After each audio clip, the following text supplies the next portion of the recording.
episode 27 of my Road to London Marathon 2021. So this afternoon I will be going for a 4-mile run. Right now, sat out in the garden with the boys. It's really warm, the snow is melting. Rory's got his mountain over there. I'm just going to ice my leg with the snow at the bottom and see how long I can bear it for. So, let's pile it up around here.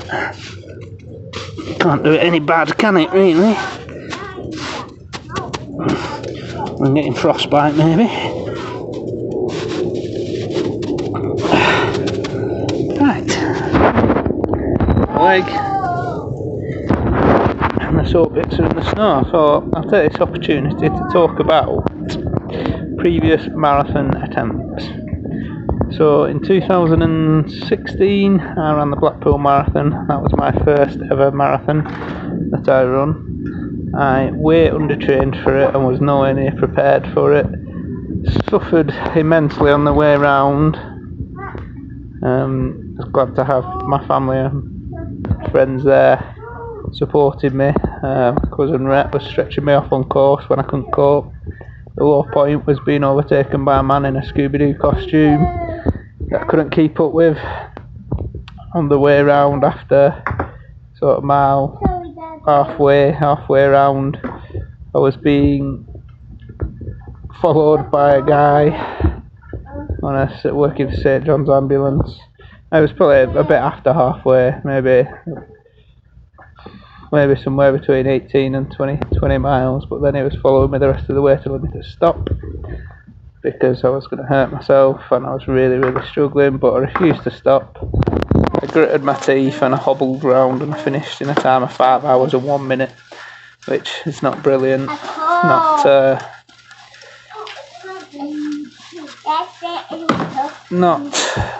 too bad. I mean, I got round, which was what the aim was to do, was to finish the marathon. And I finished, although it was a very painful experience, and I said never again after that. Which led me to 2017 and being talked into trying the Loch Ness Marathon up in Scotland, which is a beautiful place.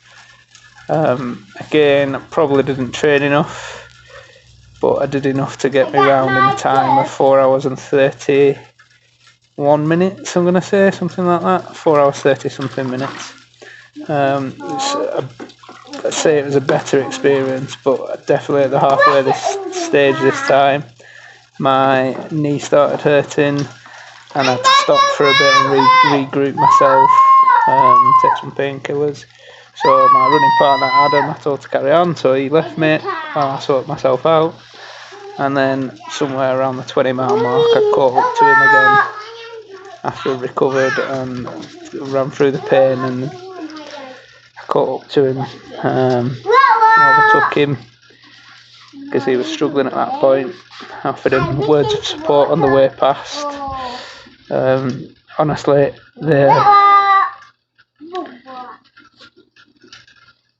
amount of enthusiasm I suddenly got when I saw him in the distance in front, and the urge to catch up to him was unreal. And then when I passed him, it was like a surge of relief that I wasn't going to be beaten by him, as bad as that sounds. But I can't explain the amount of energy I got when I saw him halfway down a hill, and I was at the top of the hill. I was to start sprinting to get past him. It's quite funny, really. But yeah, time 4 hours 32 for the Loch Ness Marathon. And after that I said never again, because that was tough.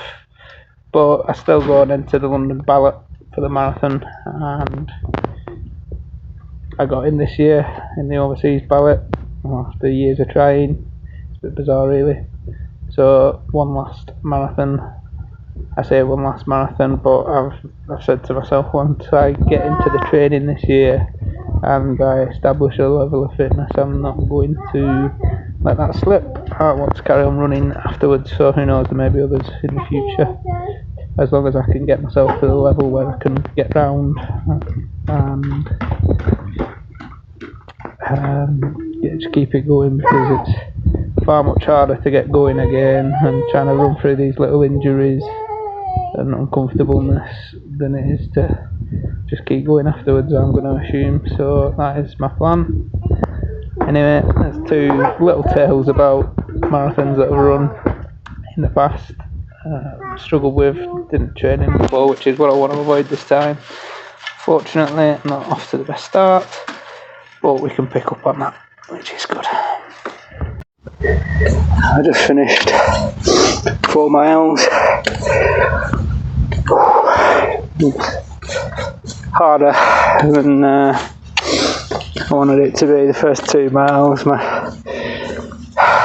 back of my calf and down to the front of my shin was sore on my right leg. I kept running, stopping, stopping. Then I got going after about 2 miles. But it didn't seem to be bothering me as much. I'd still feel it, but it